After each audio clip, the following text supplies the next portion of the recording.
그 대신에 이제 명백한 일은 이제 따져서 가야 됩니다. 그래서 광노현 사건 같은 경우 이거는 이건 잘못한 거예요. 대한민국의 사법부가 잘못한 것을 얘기하는 게 아니고 대한민국의 진보 지식인들이 잘못한 거예요. 이 2011년서부터 이 2013년까지의 이 전국의 흐름을 보면요. 내가 이걸 광노현을 이렇게 띄우려고 하는 얘기가 아닙니다. 그해 8월에, 2011년 8월에요. 광노현이 걸렸어요. 근데 그때 주민투표를 했잖아요. 그래가지고 오세훈이 지가 자충수를 둬가지고 서울시장에서 물러났어요. 그래서 오세훈이 물러나고 서울시장 선거가 재보선에 붙게 되면서 박원순 안철수가 떴죠. 그리고 박원순이 이겼잖아요. 그러면서 잘하면 2012년 선거 이길지도 모르겠다는 희망이 생겼어요. 그래가지고 그해 말에 가면서는 이 민주당 지지율이 야권 연대 얘기도 이제 쭉 나오고 민주당 지지율이 한나라당 지지율을 앞서기도 했어요. 그러니까 한나라당이 이제 변장했잖아요. 새누리당으로. 근데 그런 흐름이 이제 하나 있습니다. 이렇게. 2012년 선거를 어쩌면 이길지도 모른다는 희망이 막 불붙기 시작하는 시점이 있어요. 이 도화선은 광노현이 부산급식 문제 갖고 붙인 거예요. 광노현 혼자 한 건 아니죠. 광노현이 이걸 각본 짜고 한 게 아니죠. 근데 역사적 계기가 된 거란 말이죠. 광노현이 그걸 하고 오세훈이 붙으면서 거기서 사건이 시작된 거예요. 변혁의 조짐이. 이 흐름이 있었는데 이 광노현을 죽이기 위한 또 흐름이 하나 있어요. 그래서 8월에 이제 검찰이 그때 알고 있었던 게 아니고 훨씬 전부터 알고 있어요. 광노현이 박명기한테 돈 준 거 그때부터 알고 있었어요. 검찰이. 근데 타이밍 조절하고 있었죠. 그래가지고 주민투표 무산되고 오세훈이 물러나자 바로 그날 광노현 체포한 겁니다. 저 신문에 터뜨리고 그랬는데 그리고 그 시점에서 광노현의 이제 실현이 시작됐고 그 싸움을 결국 재판까지 가고 1심 재판에서 유죄 판결 받고 그래도 그때는 벌금형이라서 석방이 됐는데 고등법원에 가가지고 이제 실형 선고를 받고 대법원에 가고 헌법소원까지 이렇게 흘러갔는데 그래서 광노현의 이제 법률적인 순환의 역사가 이제 이렇게 있어요. 이것이 광노현이 꺾이면서 선거가 진 거예요. 광노현이 꺾이면서 이 불꽃이 이어지질 못한 겁니다. 그리고 광노현이 지게 된데 물론 사법부가 편향적이고 언론이 편향적이라서 그렇지만 초기에 2011년 8월 말부터 9월 그 결정적인 한 일주일 정도 초창기에 진보 지식인이라는 대표적으로 진중권 같은 친구가 있죠. 못 모르고 이렇게 설쳐된 친구들. 진중권이 지금도 참여를 안 해요. 지금도 조국은 실수를 인정했어요. 조국은 그렇게 적극적으로 광노현 비난도 안 했지만 한두 마디 하고 말했지만 그래도 나중에는 광노현 구명에 약간이라도 보탬을 도움을 주느라고 노력했는데 진중권은 지금까지도 그 문제에 대해서 자기가 실수했다는 얘기도 안 하고 그렇다고 지금도 계속해서 내가 옳았다 이 주장도 안 하고 있습니다. 근데 진중권만이 그런 게 아니고 당시 진보 진영이 지식이라는 사람들이 거의 대부분이 당시에 광노현 보도만 보고 돈 거래를 했다는 그 보도만 보고 이 사람이 돈을 왜 줬는지 돈을 얼마를 줬는지 무슨 조건이 있었는지 없었는지 하나도 안 따지고 조중동이 그냥 그랬다 카더라 5월 19일 합의가 있어서 돈을 줬다 카더니 전부 조중동이 만든 소설이에요. 그거에 다 넘어가가지고 광노현을 욕을 했죠. 진보 지식인들이. 그렇게 하지 말아야 된다. 그렇게. 그저께도 전주에 있는 진보 교수라는 사람이 그런 소리를 하길래 광노현 얘기를 제가 꺼냈더니 자기는 광노현은 판단을 못하겠대. 반반이래요. 그 말은 광노인 유죄라고 믿는다는 얘기죠. 내 앞에서 반반이라고 했을 때 실적에는. 그래서 내가 공판기록 봤냐 그랬더니 안 봤대. 당연히 안 봤죠. 공판기록, 그래서 공판기록을 안 보니까 그런 소리 하는 거다.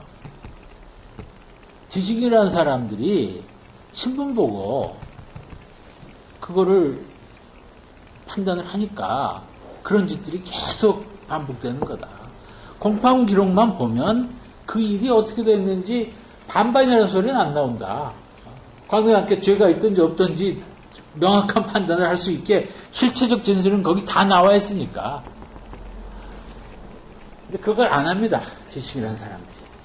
그래서 이런 이건 뭐 교수만이 지식이 아니고 사실 일반 교수들 중에 무식한 사람이 굉장히 많이 있어요. 그래서 일반인 시민들, 직업적인 지식인이 아닌 깨어있는 시민들이 이 사안의 진상을 진지하게 파고드는 이 관심이 꼭 필요합니다. 천안함 사건 같은, 저는 뭐 이명박 정부에서 가장 중요한 두 가지 이 사건이 천안함하고 광노인이라고 봐요. 근데 광노인이라는 건 이제 제가 그냥 상징적으로 하는 얘기고, 광노인만 있는 게 아니고 정현주, 김정헌, 김윤수, 황지우, 숱하게 많은 해직 기자들, 노회찬까지도 결국 그거죠. 이게 좀 싹이 이렇게 건강한 방향에 싹이 이렇게 틀려고 할 때 지금 전부 다리 분질러가지고 못 일어나게 지금 막는 거예요. 이거를, 이 두 가지가 중요한 사건이라고 저는 보거든요. 4대강이야, 이제, 검사를 할 거고, 4대강은 차라리 괜찮아요. 왜냐면, 돈 22조가 날라간 거 아니에요. 이명박이 주머니에 들어갔든지, 동지상고 주머니에 들어갔든지, 그 돈은 어디 안 가요. 돈이 돌지 않습니까? 그 예산 낭비는 그래서 그렇게 엄청나게 큰 문제가 아니에요. 그걸 해 먹어도. 그 돈이 어디 안 갑니다. 결국 돌아요. 은행에다 박아놨으면 그 은행이 다른 데 대출해가지고 도는 거예요. 그 돈이라는 게. 그리고 4대강 사업을 이제 전부 뜯어내야 맞습니다. 보고 그거 뜯어내는 게 맞는데요. 그것도 낭비라고만 볼 일은 아니에요. 그 보 뜯어내면 그거 보 지을 때보다 고용 창출 더 많이 돼요. 이게 지금 여러분 제가 이게 농담하는 게 아니에요. 지금 위로 삼아서 위로라도 하자 이거 아니에요. 그런 불쌍한 얘기가 아니고 굉장히 적극적으로 바라보자 이겁니다. 뜯어냈다가 보도블록 뜯어냈다가 하는 거 있잖아요. 구청이 연말에 하는 거. 그거 갖고 그렇게 진보적인 정치의식이 그거 갖고 그렇게 속상해할 거 없어요. 그래도 영세업자들 아닙니까? 그거 하는 사람들이. 그래, 그거 해서 먹고 사는 거예요. 그리고 그 사람들이 김밥이라도 하나 더 먹는 거고, 그 집, 여자들이 화장품을 하나 더 사서 쓰는 거고, 요구르트라도 하나 더 먹는, 그러면 요구르트 아줌마도 한 푼이라도 더 벌고, 이렇게 해서 도는 겁니다. 그러니까, 그러지 않았으면 더 좋겠죠. 그렇게 안 하고도 경제가 살아나면 더 좋겠는데, 그렇게 안 하기는 사실은 이제 의외로 어려운 대목이 있습니다. 관료제의 아주 고질적인 문제를 해결하기는 굉장히 어려운 대목이 있어요. 그러니까 그 자체가 약간 부정적인 면이 있지만 거기 긍정적인 면이 많이 있습니다.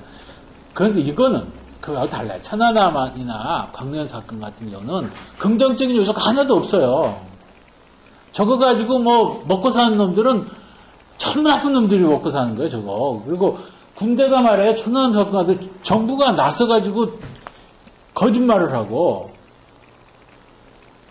병사 46명이 어떻게 죽었는지를 아무도 모르게 죽었는데 그 사건을 정부가 나서가지고 은폐한다는 건 아까 제가 처음 말씀드렸지 않습니까? 정부가 왜 있어요? 편리하게 살기 위해서 우리가 만든 건데 이건 지금 사람을 죽이고 있는 정부라고요. 저게. 아주 근본적인 그 문제가 있는 겁니다. 그래서 좀 이거 해결하는 방법은 이걸 혁명해갖고 혁명정부가 해결할 수 없습니다. 결국 사법제도가 개선돼야 됩니다. 사법제도라는 게 이게 의회제도예요. 의회가 최종적인 사법기관이 돼야 되고 의회의 조사 기능이 활성화돼야 됩니다. 지금 청문회 같은 거 잘하고 있는 거예요. 뭐 시간 오래 걸리고 뭐 박근혜 나와가지고 생쇼하고 그러니까 좀 무식한 사람들이 이제 뭐 청문회 필요 없다 뭐 이런 거에 대해서 막 쉽게 이렇게 필요증을 내지만은 의회가 갈수록 기능이 강화돼야 되고 특히 그 조사 기능이 강화돼야 됩니다. 조사를 하다 보면 근데 이쪽 저쪽에서 같이 한쪽은 실드 치고 한쪽은 발리자 정치 게임이 될 수밖에 없어요. 재판부는 안 그렇습니까? 똑같죠. 이건희 불러다 조사 안 해주는 역할을 검찰이 하는 거잖아요. 실드 쳐주는. 그리고 시민단체에서는 그거 까발리자 하고. 근데 워낙 밀리기 때문에 지금 그렇게 못하고 있는 것이군요. 그러니까 결국 그 공방은 사법부에서라고 안 벌어지는 게 아니에요. 한쪽은 마크해주고 보호해주고 한쪽은 까발리려고 그러고. 그걸 국회에서 해야 그 게임이 이제 정상적인 정치 게임이 되는 거고, 그 진실이 좀 권력을 견제할 수 있는 그 숨통이 좀 이제 트일 수 있게 되는 거죠. 예, 넘어가시죠. 근데 진짜 빨리 하겠습니다. 예. 아까 뭐 말씀드렸던 겁니다. 그래서 세속적 이익과 손해를 배분하는 작업으로 정치를 이해하는 것이고, 무슨 천당 가는 일, 뭐 도덕적 성자의 모습 이런 거는 개인적인 소망으로 품을 수는 있어요. 그리고 본인의 수양의 목표로 삼을 수도 있고. 근데 정치인의 모델을 그렇게 생각하면 안 됩니다. 한마디 꼭 해야 되겠네요. 그냥 김구 모델이 그래서 안 돼요. 김구 모델을 더 이상 유지하면 안 됩니다. 한국 진보는. 김구는 실패자예요. 김구는 사실 그렇게 도덕적으로 성인도 아니었어요. 근데 그냥 가난하고 고난을 많이 당했다는 거. 고생 많이 하면 성자 된다면 이건 뭐 무슨 중세 지금 금욕주의죠. 그리고 김구 선생이 고생 많이 하고 그 엄청난 인내심을 발휘한 거는 저 같은 사람은 따라갈 수는 없는 사람이지만 살인도 했고요. 실제 사람 자기가 죽이기도 했고 사람 시켜서 죽이기도 하고 윤봉길 의거라고 하지만 그건 이제 전쟁의 일환이었다고 보더라도 해방 후에도 암살에 연루됐던 의혹들이 굉장히 많이 있습니다. 그래서 상당히 폭력적인 노선을 취했던 거고요. 그 다음에 이제 정치행보에서 굉장히 많은 실책들이 많이 있어요. 근데 이거를 우리가 그냥 박정희, 이승만이 워낙 나쁜 놈이다 보니까 이거하고 대비해가지고 이제 이렇게 축혀 세울 사람이 필요해갖고 우리가 만들어내는 상징이에요, 김구 모델은. 그리고 요즘 젊은이들한테 안 통해요. 정치운동에서 지금 요즘 젊은이들한테 김구처럼 어떻게 살아요? 페니실린이 없어서 아들이 죽어가는데 독립운동 자금이 쓸 수 없다 그래가지고 아들을 죽이는 이런 모델은 지금 그 그림 자체가 너무 처참한 그림이어가지고 젊은이들한테 호소력을 가질 수가 없습니다. 그래서 훨씬 더 세속화돼야 되고, 훨씬 더 눈앞에 있는 일들, 어떻게 해결할 것인가, 이쪽에 좀 지혜를 모아야 되고요. 그 다음에 중요한 게 이제 갈등의 평화적 해결이에요. 그러니까 지금, 또 욕먹을 얘기 지금, 그래도, 제가 꼭 이렇게 성질을 못 돼가지고, 남의 속 막 뒤집어 긁는 짓을 제가 잘하는데, 통합진보당 사태 같은 거, 그거, 갈등의 평화적 해결이라는 걸 생각했으면, 그건 그렇게 문제를 제기해서는 안 되는 거였어요. 제가 이것도 프레시 안에 한 두세 차례 썼던 건데, 그런 종류의 게임은 이길 수 있다는 계산이 확실하게 섰을 때 해야 되는 겁니다. 대마 잡으러 가면 안 돼요. 바둑에서 져요. 수가 안 되는데 대마 잡으러 갔다가는 지는 거예요. 대마를 잡으러 대마 잡기, 경기동부 잡겠다는 거 100% 동감한다니까요. 그 볼셰비키예요, 경기동부. 볼셰비키인데, 볼셰비키는 잘 안 잡혀요. 똘똘 뭉쳐가지고 엄청난 단결력을 보입니다. 국가 권력도 못 잡는 게 경기동부인데, 국가보안법을 가지고도 못 잡은 게 경기동부인데, 지금 유시민이 그거 잡을 수 없어요. 그래서 나는 유시민 박사가 석사입니다. 석사인가요? 유시민 석사가 내가 유심이라고 하려고 했다가 노학래 씨한테 욕먹었거든요. 유심이 석사가 그 일을 시작하길래 계략이 섰나보다 했어요. 근데 아니더라고. 결국 자기가 당했죠. 그래서 평화적 해결의 방안을 생각해야 되고, 이거 갈등의 평화적 해결이 굉장히 많은 모사가 필요합니다. 그래서 이 다수동맹이 어떻게 형성되어 있는가, 의제를 설정할 때 우리가 이 일을 꺼냈다가 어느 편이 누가 어떻게 어느 편으로 갈 것인가를 보고, 이때 팽팽히 갖고는 못 이깁니다. 왜냐하면 항상 저쪽은 무력을 써요. 저쪽은 실제 석사 월급대기 잡고 했잖아요. 무력을 써요. 저쪽이 무력을 쓸 때 이쪽도 같이 무력을 쓰면은 우리가 지는 거예요. 이게. 그러니까 수에서 압도해야, 저쪽이 무력을 쓸 수 없을 정도로 수에서 압도해야 시작하는 거예요. 이런 종류의 결정적인 싸움. 그 다음에 진실이라는 게, 이게 진실 게임을 하기 시작하면은 각자 전부 자기가 믿는 진실을 진실이라고 주장하면서 싸우게 돼요. 이게 아닙니다. 그건 전부 주관적 진실이고, 이 절차주의적인 진실이라는 것은 다수가 진실이라고 믿는 게 진실이에요. 그러니까 경기동부 얘기, 우리끼리 얘기할 때 경기동부든지 아니든지 상관이 없어요.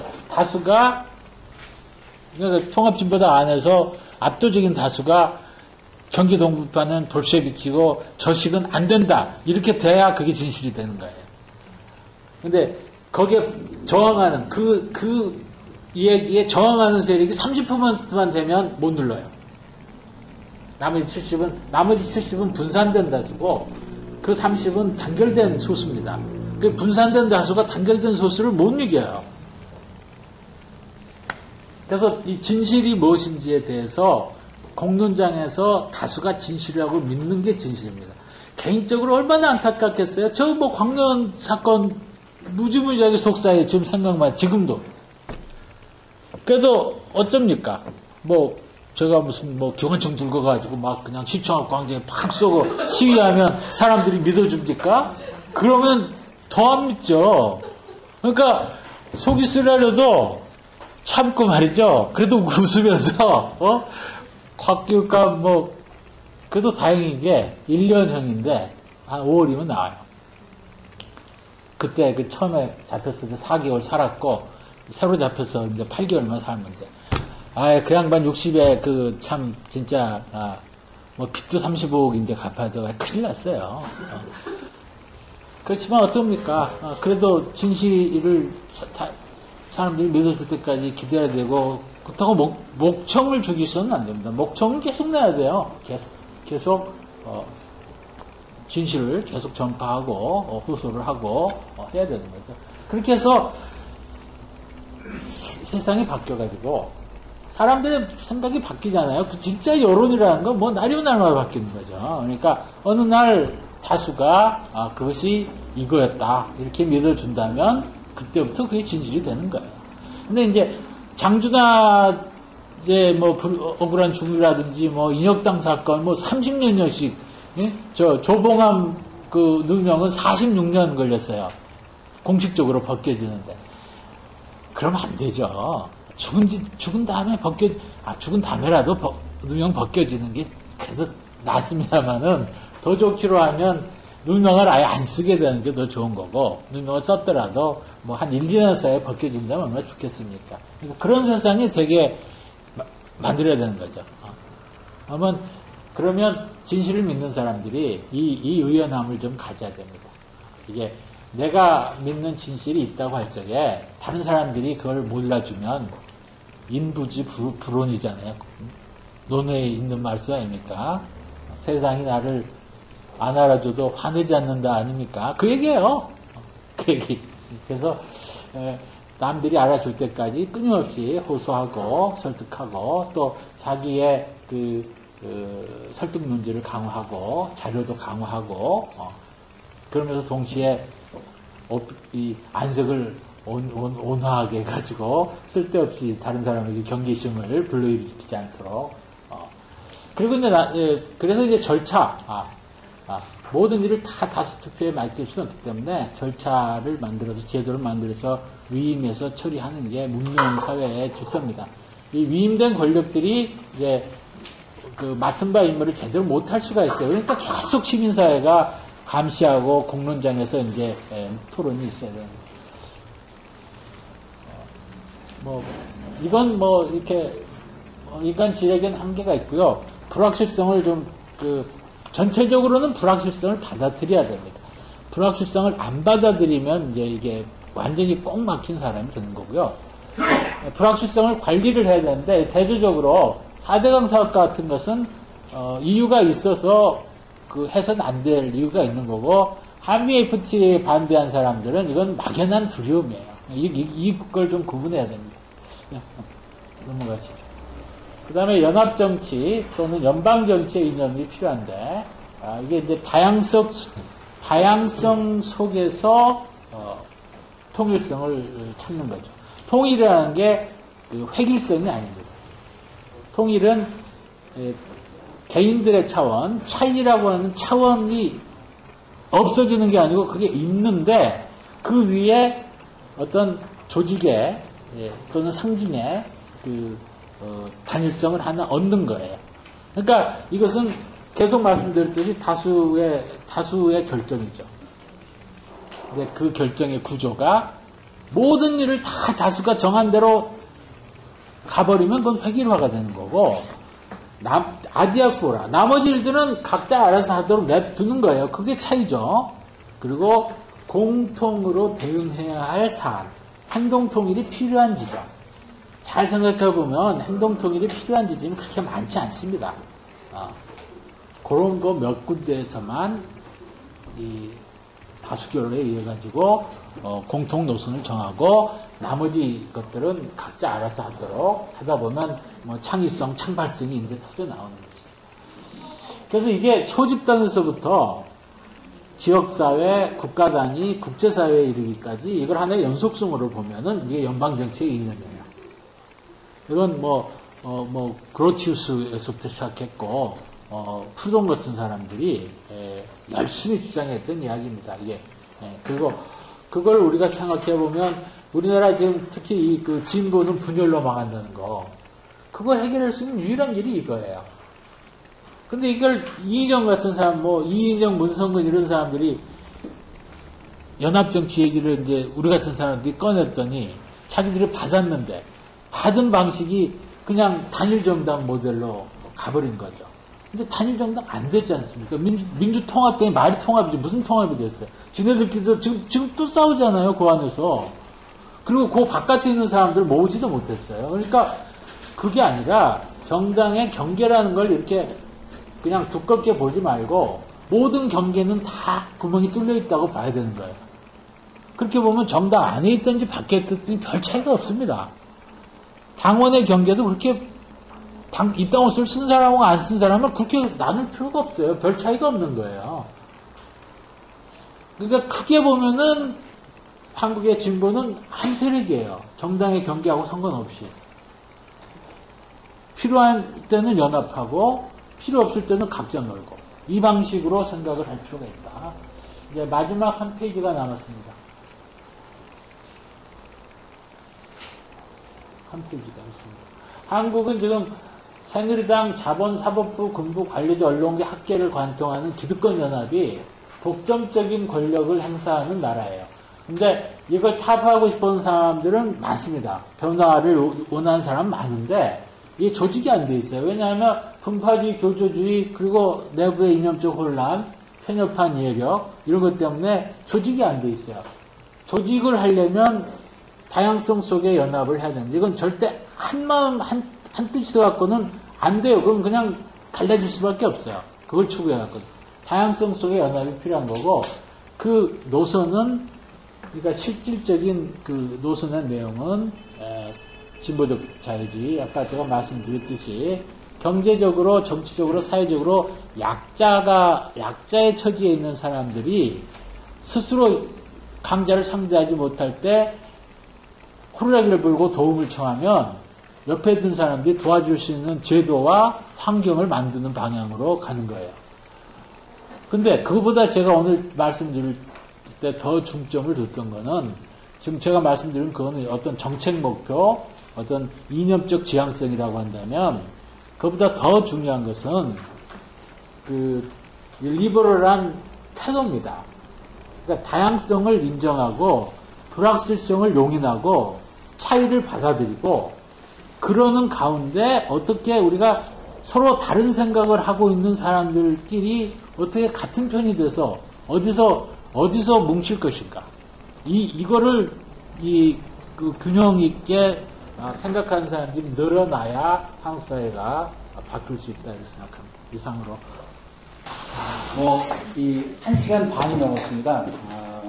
한 4, 50분 하시고 질문 받고 이렇게 진행을 하려 했는데 사실 말씀하시면서 특히 아까 제가 쪼크처럼 톨레란스 얘기하시다가 수동에 빠졌다고 말씀을 드렸는데 하시고 싶은 이야기를 막 지금도 다 못 하신 것 같고요. 막 중간에 넘어가면서 했습니다.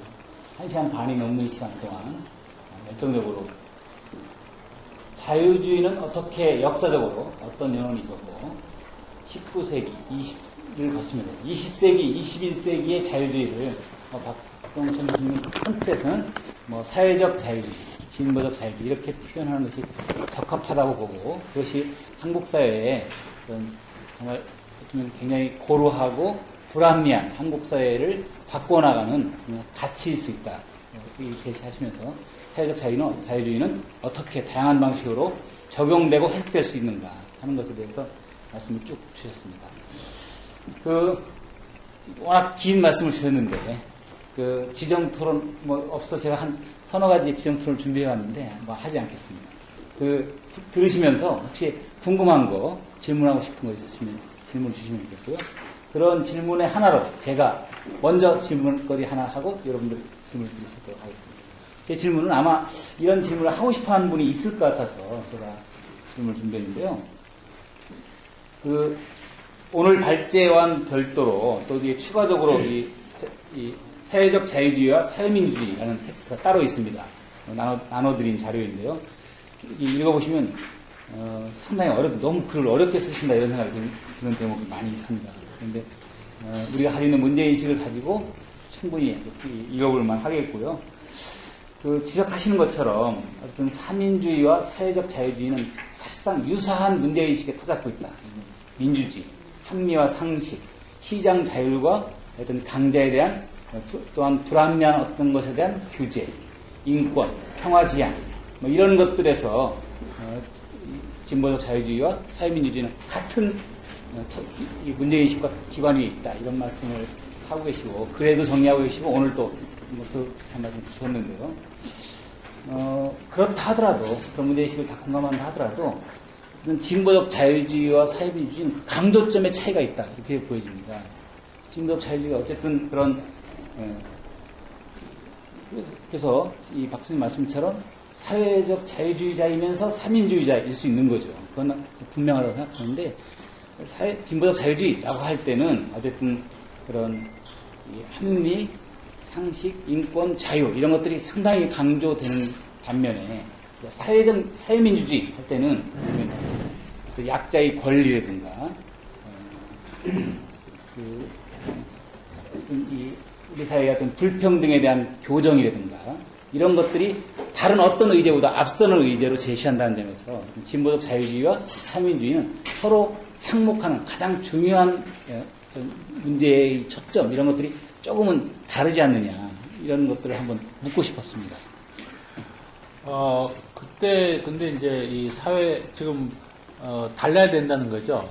사회민주주의는 이 평등의 문제를 더 중시하는 거고 사회적 자유주의는 합리성이라든지 상식을 더 중시한다. 이렇게 지금 말씀을 하셨는데 그때 주어가 누굽니까? 사회적 그때 이게 대조되는 사회적 자유주의자와 사회민주주의자가 누굽니까? 같은 사람일 수도 있다고 제가 봅니다. 같은 사람이 노학래가 난 사회적 자유주의자이고 그러니까 사민주의자다 말할 수 있는데 그렇게 생각할 수 있어요. 누구든지 자기의 어휘 체계에서 사회적 자유주의하고 사회민주주의를 구분해서 사용할 자유가 누구한테든지 있습니다. 그리고 그건 나름대로 일리가 있을 수 있습니다. 그건 전혀 막을 이유가 없어요. 그런 거 가지고는 논쟁을 할 필요가 별로 없고요. 이제 제가 말씀드리고자 한 내용은 이 사회민주주의든지 사회적 자유주의든지 이게 주의가 먼저 있고 나서 주의자가 생긴 게 아니고요. 주의자가 먼저 생기고 주의가 생긴 겁니다. 그래서 사회민주주의라고 하는 주의가 강령이 먼저 생긴 게 아니고요. 일정한 집단이 있었어요. 인간 집단이. 여러분들이 이렇게 모이듯이 이런 식으로 모여가지고 활동한 일정한 집단들이 있었어요. 그 사람들을 어느새 사람들이 사회민주주의자라고 부르기 시작했습니다. 그리고 그랬던 사람들이 세력이 좀 더 커져가지고 당을 만드니까 그게 사회민주당이 됐어요. 그게 이제 19세기 독일과 오스트리아와 스웨덴의 상황인데, 이거를 이제 조선시대나 일제강점기 이제 한국 지식인들이 이걸 받아들일 때는 이제 사회민주주의 이렇게 받아들인 거예요. 그래서 그 사회민주주의자들 사이에 굉장히 많은 생각의 차이들이 있습니다. 그래서 그 사회민주주의자들 중에는 아까 저도 언급을 했듯이 어떤 사람들은 우리는 자유주의가 아니다. 이렇게 자기 자신을 디파인하는 사람도 있고, 어떤 사람은 우리 결국 자유주의다.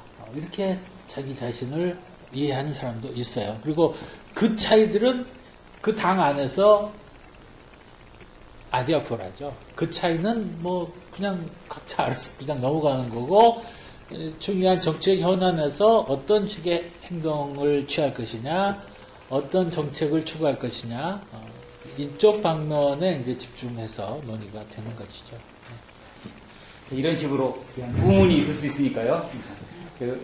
평소에 가지고 있던 관심이나 오늘 긴 어떤 발제를 들으시면서 묻고 싶은 것 있으면 자유롭게 손을 들고 질문할 수 있도록 하겠습니다. 오랜만에 오신, 예. 예. 예, 고맙습니다. 간단하게 하겠습니다. 광명현 씨 사건에 대해서 좀 관심이 많은데, 법리적으로 무슨 일 때문에 양반이 대법원에서 평가하십니까? 이유가 판사의 판결이 지금 교수님 말씀은 광명현 씨가 잘못했다 말씀하시는데, 그럼 판사가 정상 아니겠어요? 판사가 어떤 논리나 어떤 상황에 그냥 맞춰서 했는지 그것이 궁금합니다. 논리가 없습니다. 제가 프레시안에다가 그런 제목으로 썼었어요.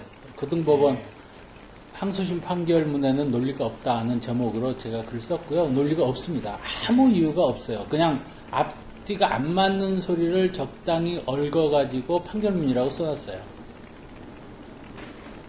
1심 재판이 참 아쉬운 대목이 있는데요. 1심 재판은 재판 진행은 공판 중심주의의 원리에 입각해가지고 실체적 진실을 밝히는데 크게 기여를 했습니다.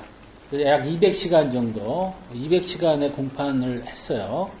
그리고 관련자들의 증언을 다 들었고, 그래서 굉장히 성심껏 재판을 했어요. 1심 재판부가. 그래서 실체적 진실이 다 밝혀졌습니다. 그 실체적 진실은 뭐냐면, 박명기 씨가 돈을 받기로 했다고 오해를 하게 된 과정은 그 중간에 양재원이라는 사람이 말을 잘못 전한 이유가 있어요. 그리고 광명교육감은 그 사실을 전혀 몰랐던 거고, 그런데 그 오해가 나중에 풀렸어요. 나중에 풀리는데 그 오해를 푸는 과정에서 박명기 교수의 그 사정을 강경선 교수하고 김윤태 교수가 알게 됐습니다. 이쪽에 곽교육감의 진영에 있었던 광경수 교수는 친구고 김윤태 교수는 이제 선거 때 비서실장을 했던 사람인데, 그걸 알게 돼가지고 김윤태 교수는 이제 그 정치 참모 역할을 했기 때문에 이걸로 이제 끝났다. 오해가 풀려서 끝났다 하고 그 돈 주고 그런 거 하면 안 된다고 했고, 강경수 교수는 이제 이 양반은 선거판에 관계가 없었던 사람이에요. 그냥 광동 이웃감의 오랜 친구인데, 이 오해를 푸는데 적합하다 싶어가지고 곽교육감이 강 교수한테 부탁을 했던 겁니다. 선거하고 아무 상관이 없어요. 근데 이 양반은 이제 신앙인이에요. 그리고 이분이 뭐랄까, 내가 이제 세속화 오늘 열심히 말했으면 이 양반 세속화가 안 된 분이에요. 세속화하고 거리가 멀어요. 가톨릭 신자예요. 그래가지고 그 어려운 사정을 알게 돼가지고, 이제 저쪽에서 돈 요구를 한 것은 터무니없는 일이라는 게 밝혀졌는데, 그건 그거고, 네가 돈 줄 의무는 전혀 없지만 저 사람은 지금 굉장히 곤란하니까 네가 돈을 줘라 한 거예요. 곽교육감한테, 강기현승 교수가. 그래서 곽교육감이 이제 그거 안 된다고 했죠. 당연히 검찰이 주시하고 있는 걸 뻔히 알고 있는데, 그거 안 된다고 했는데, 강경수 교수가 이런 얘기까지 했다는 거죠. 너와 나의 신앙이 그 정도였나. 이렇게 된 거예요. 이웃에서 지금 물을 빠져 허우적거리는 사람이 있는데, 네 입장만 계산하고, 네 정치적 입지만 계산하고 해가지고 도움을 안 줄 수 있느냐. 경위 어찌됐든 저 사람 지금 굉장히 급하고, 네가 줄 수 있고. 그렇게까지 하니까 이제 어느 정도, 자기가 마련할 수 있는 어느 정도의 돈을 마련해가지고 주게 된 겁니다. 그리고 그걸 이제 빌미 삼아가지고 먼저 언론에서 터뜨렸고요. 언론에서 터뜨려서 이미 여론 재판을 했어요. 일주일 사이에 그게 된 겁니다. 아까 제가 처음 말씀드렸듯이 진보 지식인들이 거기 이제 그 덩달아 춤을 췄고요. 그리고 그렇게 형성된 여론의 압박에서 제가 이야기에는 1심 재판부 판사도 그 여론의 압박을 이겨내기가 어려웠을 거다 이렇게 보는 거죠. 그래서 본인이 그 고심 끝에 절충을 하고 한 게 3천만 원 벌금형을 내렸는데 그 판결문도 앞뒤가 안 맞아요. 그러니까 그게 선거 범죄가 되려면 이 사전에 합의가 있어야 되는 거예요.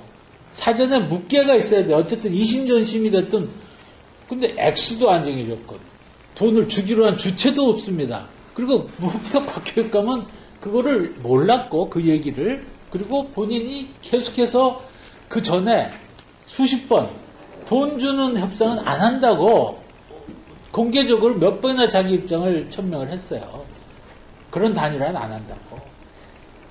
근데 그거를 다 묵살하고 합의가 사전에 있었느냐 없었느냐 이거를 다 묵살하고 또 검찰의 전략도 합의가 있었느냐 없었느냐를 따지게 되면 자기가 안 된다는 걸 알기 때문에 검찰이 그 사문화된 무슨 사후매순이 뭐냐 하는 말도 안 되는 거를 갖다가 얽어가지고 이제 한 거예요. 그렇게 진행이 된 겁니다.